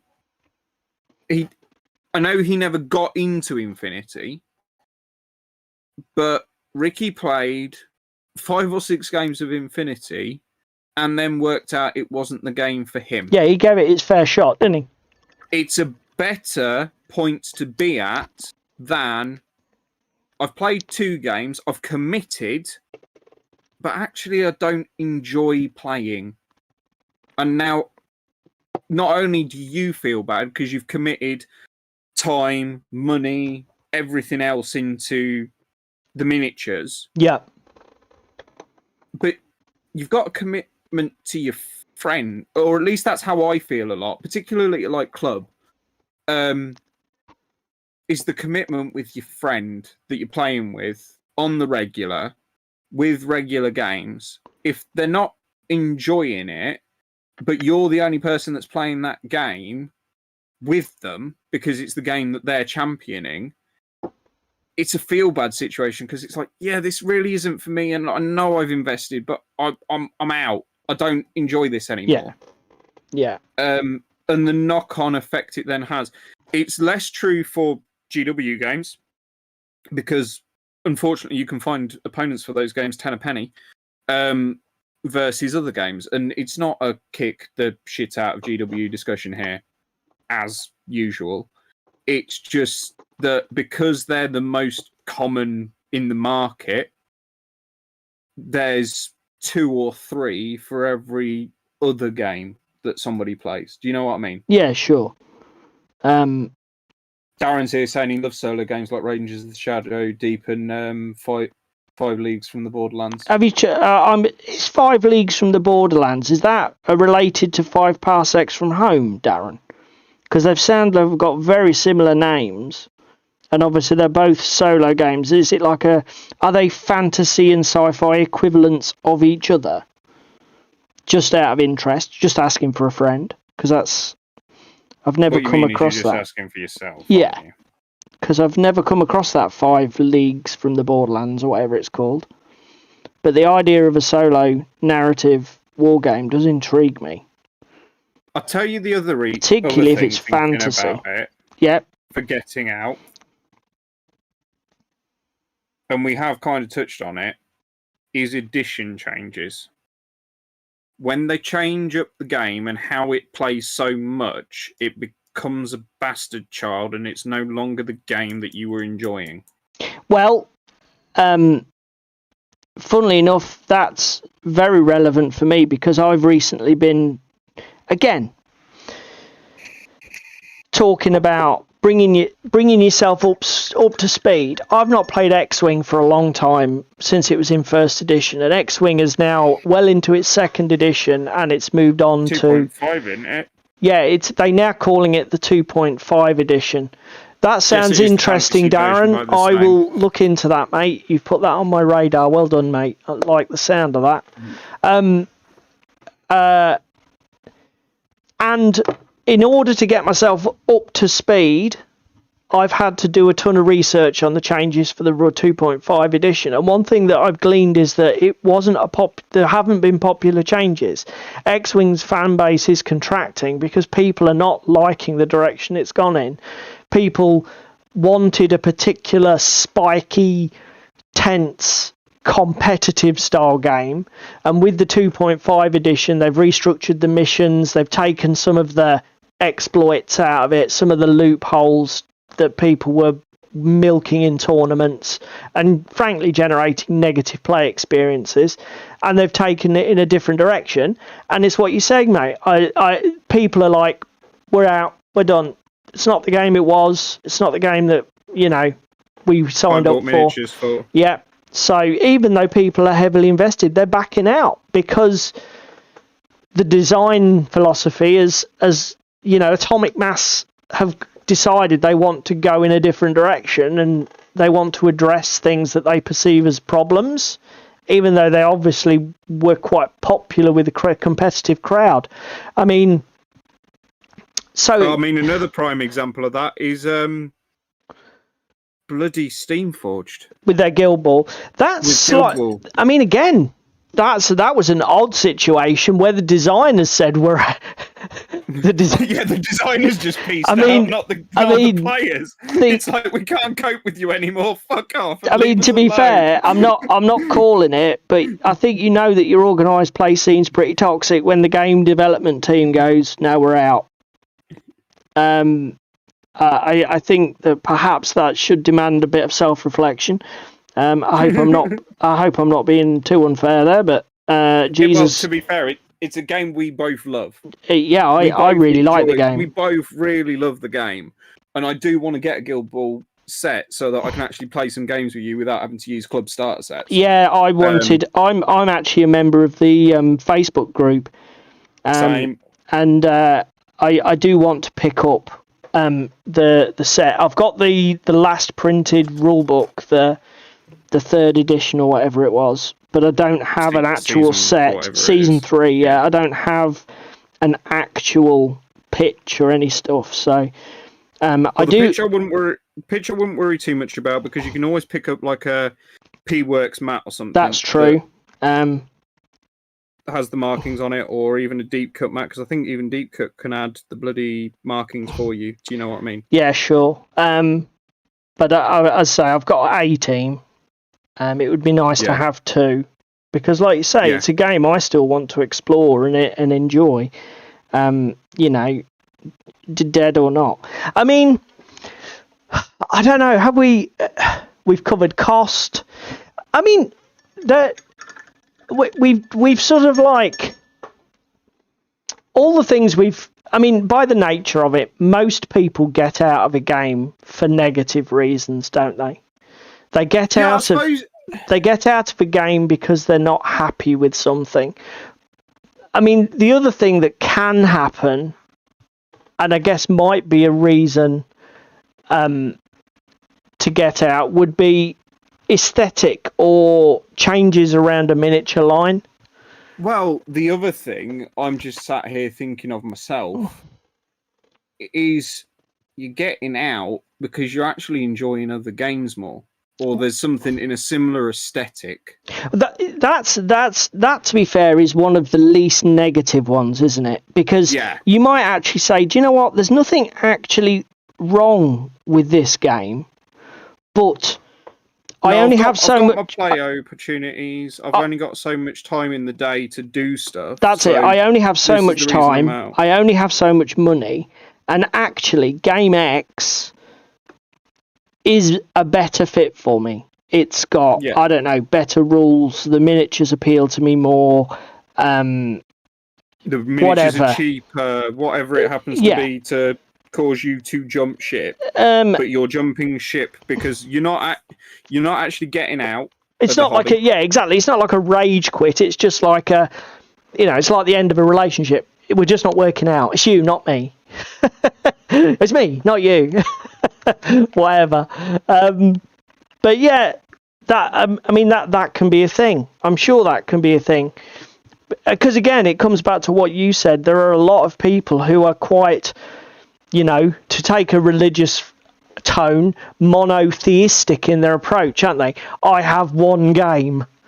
I've only got time and opportunity to play, paint, model one game. So game X isn't cutting it for me anymore because of whatever reason we have suggested already. Yep. But game Y actually would be a better fit for me because of X, Y, Z reasons. So I'm not complete.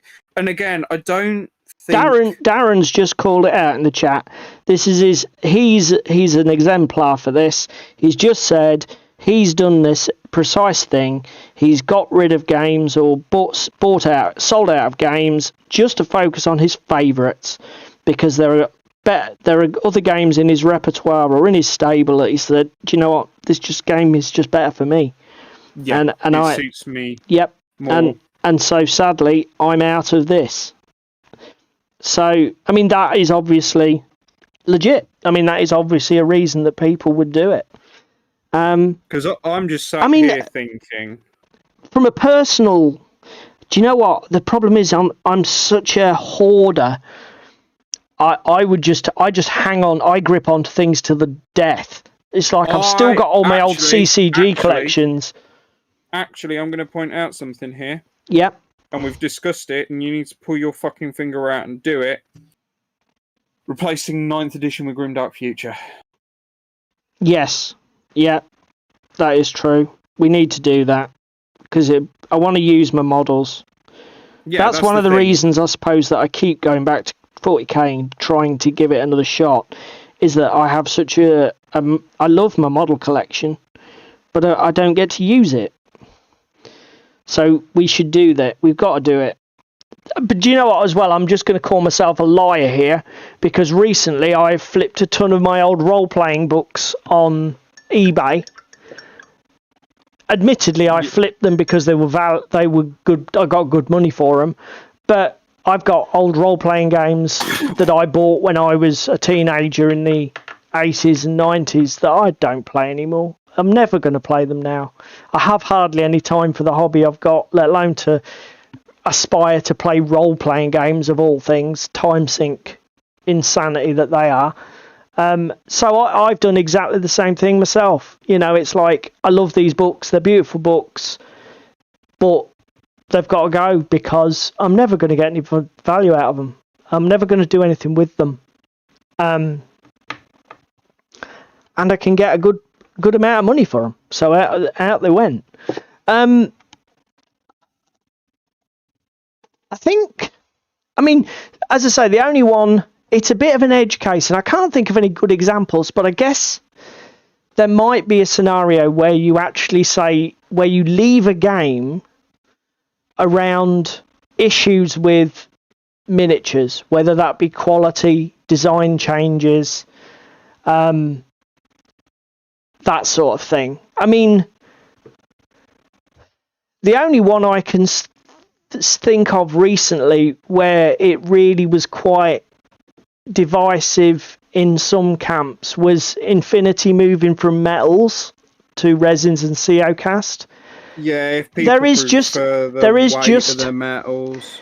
There was just a vocal minority of people on the internet that were like, we want metal, we like metal, and you know, go listen to some fucking metal then. I'll do both. I mean, I am a fan of metal miniatures. I really don't mind metal. I would rather work in metal than resin. I hate resin. For me, it's hard plastic, metal, resin's last. I fucking hate resin. It's fussy, it's fiddly. Every resin's different. You never know what you're going to be tackling when you get to work on the fucking things. Even miniatures from the same company and in theory are using the same resin. Different sculpts have different properties. You can have some sculpts that are absolutely fucking obnoxious. The other thing is, again, I don't know if I've just been unlucky, but I think that the production quality consistency over resin seems to be the most hit and miss. Like, yes. you will get super clean, crisp resins from a company. The next pack you open is a bunch of fucking warped, bubbly, flash-strewn crap. Yep. I'm with you. I'm with you on that. So I don't know as it would cause me to quit because I'm a competent hobbyer. Yeah, I agree with you. I mean, I agree with you. I mean, fucking hell. I've put up with Finecast. I've actually put, I when it was playing, a lot of the stuff for more Middle-earth strategy battle game is in Finecast, and it, even when I found out that it was Finecast, I still bought an army for the game, and I still played the game, and I still enjoyed the game. But I can totally see why some people are like, I only do metal, I only do hard plastic, or whatever. I guess that's the most common one, isn't it? People are like, I only do hard plastic. How does your game come? PVC? Not interested. Metal? Not interested. So I get it. So Darren's saying early Moonstone models weren't very good. So, yeah, to be fair, Moonstone's on our list, Darren, for a game to get into, but David and I haven't found the time at the moment to do it. And have they got a good quality control on their manufacturing process? Is the consistency of the resins good? Because he says they're fantastic now. Because as I say, TT are a bit hit and miss. Don't get me wrong, the models are beautiful, and when you've done the 5 or 10 hours clean up to actually get them fucking assembled and in a condition that's suitable for paint and play, then the rewards are there. But fuck me, do they not make it easy sometimes? I mean, you wanted to fucking launch your stream. Oh Jesus Christ, did I ever? Multiple times. So yeah, I mean, I'm a bit like you, mate. The thing is, we've covered a lot of ground, but I guess everybody's an individual. For me, the only ones that would push me out of a game and stop me playing it are when the rules are just bad, and no matter how much I try and keep up with changes to the game, every time I put my models on the table, I end up with some sort of twisted negative play experience, just because it's bookkeepy or confusing or not very well thought out. That will make me stop playing a game, and both AOS and 40k have penned me into the corner. I'm a pretty committed guy, but even those two games have pushed me to the point where I'm actively not playing those fucking games. I am actively not playing them. Apparently, if there's any problems, that's really good to know. For me, it's definitely rules related, and having an army and it completely changing. Prime example for me is Tau between 7th and 8th. They completely changed how marker lights worked. I lived with it for a little bit through the index. I bought the fucking codex. I wish I hadn't. But I bought the 8th edition codex, played a game with it, did not like it, have not played with my Tau now for 4.5 years. Because they were just so inconsistent. Yeah. And it was constantly a bad experience and having to relearn an army. I carried on playing my Sallies through 8th edition and just gradually petered and weaned myself off the GW suckling tit. But my God, did they bastardize a beautiful set of miniatures. And I want to get that Tau army finished. We should do that. We should do Grimdark it. Yeah, but unfortunately for me, unless I have a project that I have a deadline for, I struggle. Yeah, that's fair. I have stuff sat there in grey status because I'm just not motivated to put paint on it if I'm not going to play with it. Yeah, no, I mean, that's it if it's never going to see a dice roll at the table. Yeah, that's why I'm quite happy to plough on with this Forge Fathers, because I know I've got an opportunity to use it. Yeah, and again, for me, that's a huge thing as well. I'm looking at Kings of War, I'm looking at Firefight, it's tickling my pickle. But at the moment as well, for me, I'm getting out of the bigger games, the army-based games. Yeah. I much prefer a little skirmish. Yeah. And that again is another thing. The actual scale of the game that you're playing. And it relates to the release schedule and countless other things we've already said. I mean, the thing is, the smaller games require less commitment in every box. Less time commitment, less hobby commitment, normally less money commitment unless they're ridiculously expensive, which Infinity might, I suppose, be. I mean, God almighty, their stuff's a bit expensive for what it is. I mean, it's expensive, but again, a 2-player starter on a paper map with cardboard terrain for 80-ish quid. Yeah, their starter products are okay, but I mean, like, when you look to build bespoke army lists or supplement if you're building not off a starter list, it's horrible. Yeah, some of their stuff's a bit whoo. But you know, they're not by. Ultimately, I'm not somebody who says I don't think that wargaming. I don't think there should be any obligation for these companies to release their products for pennies in the pound.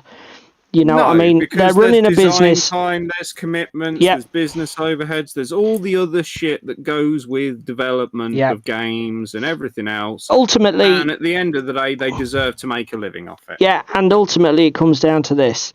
If the rewards that I get in terms of good play and a positive hobby experience or whatever, if it's good value for me, I'll keep spending the money.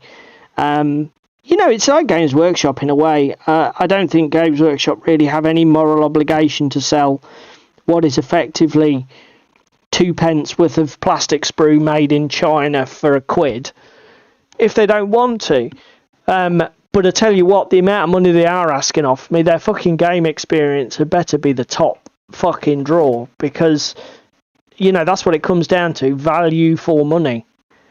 I mean, this is the, I mean, and this is the flip side of that is, if you're a game like Frostgrave that only asks me to spend 40 odd quid before I'm playing you, I'll give you, you've got so much leeway. Gaslands, yeah, was it? I had to buy 2 Hot Wheels cars, which was about 9 quid for the 2, I think. If that. A templates eventually and a rule book. And you know, the pressure is off that. Ultimately, as long as that game even makes me smile, that's probably fine.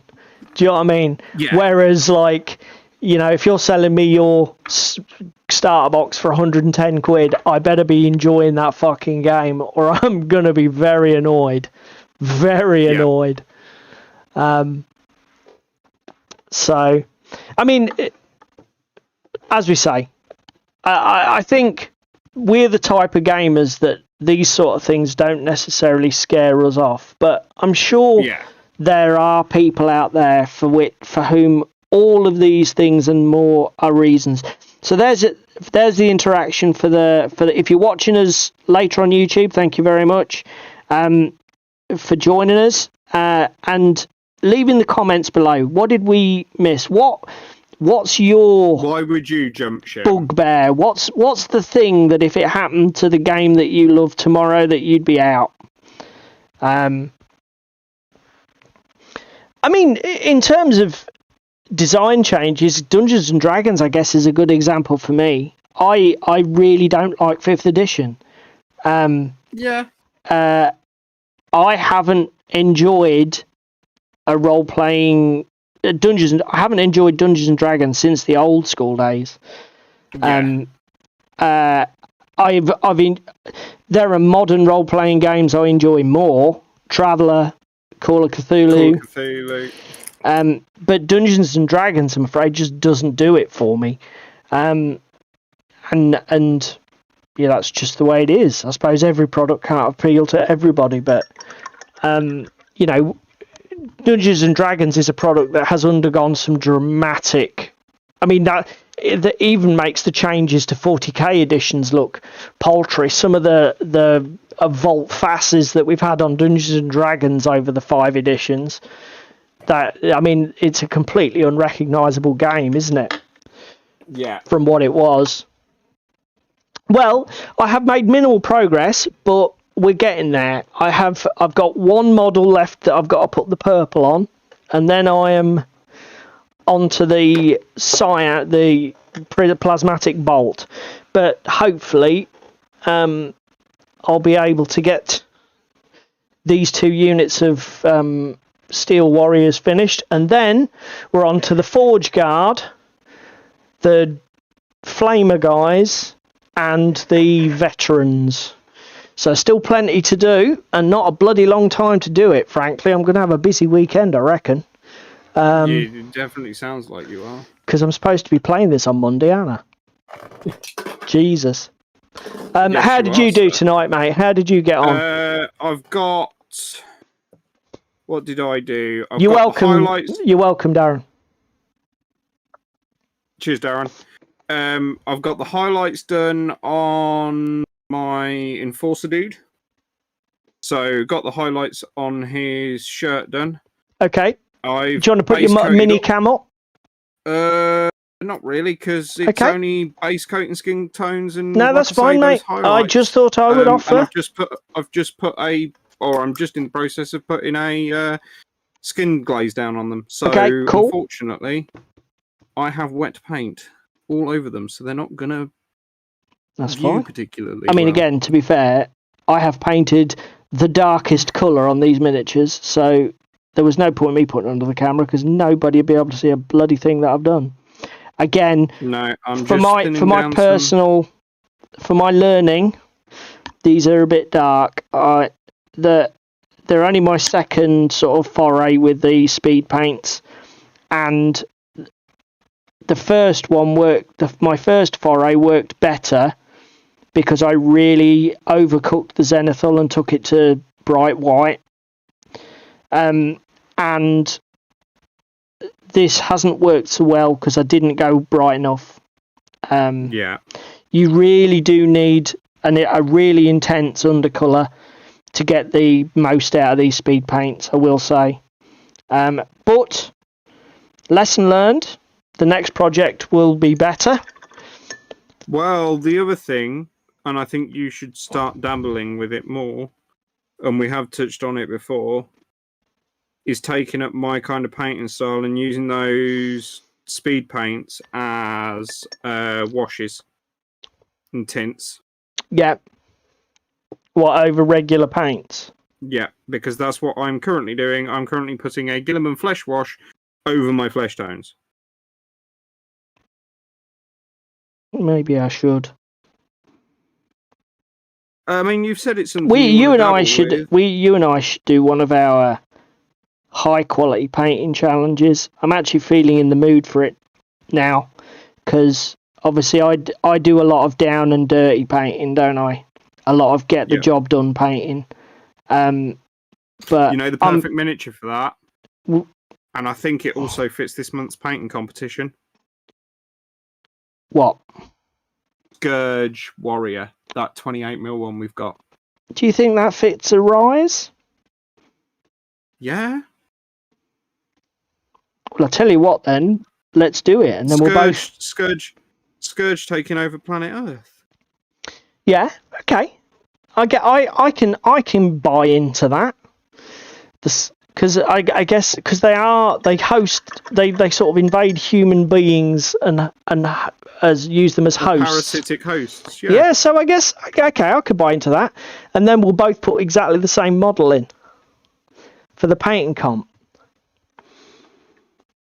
Are we doing that? I think that's a thing. Because what was the other ideas we had for a rise the other day, and we can just round off stream saying about this. There was the Paladin. Oh yes, the night. I had my genius idea for a comedy diorama because our local club has a painting competition, and the theme for this month is the word arise. And I said I could do a beholder turning a barbarian to stone, and we could just put eyes on a little plaque on the diorama, which I thought was quite funny. But then, yeah, we had the idea of knights, arise, whatever. Undead's cheesy, isn't it? Undead's the obvious one. It is cheesy, but I also have undead miniatures that I can be forced to paint. Oh, mate, we've all got undead, though, haven't we? I suppose you said about doing Cthulhu, some sort of Cthulhu monster. Because I've got like my star spawn here. I've got tons of things that I could do for that.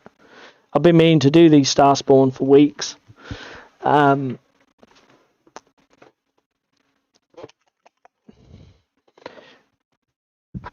only thing I would like to see is if there'd be another competition that particular piece would fit better. Because again, it's a thing that we're not going to play with in games because it's 28mm. Yes. So do you think it's worth holding on? I think it's worth keeping our powder dry. Okay. What do you think? I'm flexible. I mean, to me, it doesn't scream the theme. No, that's what I mean. It's a bit of a... I think it's a stretch. I can see why you would make the stretch, but for me, it is a bit of a... It's a stretch without being too If anybody's far. left in the chat, the theme is arise. Wowers. What are we missing? Ideas on a postcard, and we'll review. Or in the week. comments below. Come on. Yeah, what are we what missing? I mean. What are we missing, people? What's the low hanging fruit for that? I suppose anything demon summoning might fit, mightn't it? We're thinking about undead, but you could do something Frostgrave demons. I've just had a fucking genius idea. If you do say so yourself. Genie in the bottle from the Frostgrave scenario. That's a good idea, so yes. That is a good idea. Because we both have miniatures for that, and they're different miniatures. But can we keep doing the same miniatures every time? No, but I'm saying, like, if you fancy a push yourself paint off, and this is what I'm saying, we've got a painting comp. Okay. So you reckon Darren, Arise, I'd say Undead coming out of the ground, or a Necromancer, maybe something coming out of the wall. I mean, that's where I was going with the funny Cthulhu enough option, Darren. Yep, and I tell you the other thing that occurred to me, we were talking about this in McDonald's the other night. I've got the Mythic Battles Pantheon Kickstarter, Darren, and there's a great Poseidon creature with like tentacles coming out of the sea. That would actually be quite good for that, I thought. And it's a model, and it's a yeah, click clack, yeah.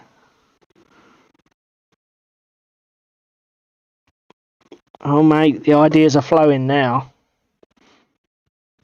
Almost like water.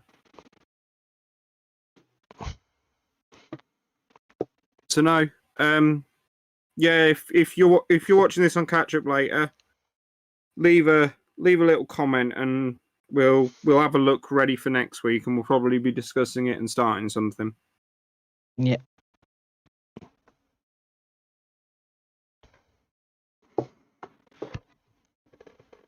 I think that's about us done, and it's 10 o'clock, mate. It is. It's time. Thank you very much. Thank you, Darren. Thank you for everybody else who was here and in the chat. Thank you for everybody else who catches us later on YouTube. If you can do nothing else, please like the video. It helps a lot with the YouTube algorithm and getting the video in front of new faces. Obviously, if you can afford to do, or if you can find the time to do any of the other things that are currently shown on screen, then that's bonus gravy for us. But liking it is enough. And that's all we've got for tonight, and we will see you again next week for some more hobby and chat at 8 o'clock UK time in the usual place. See you later, everybody. See you, boys.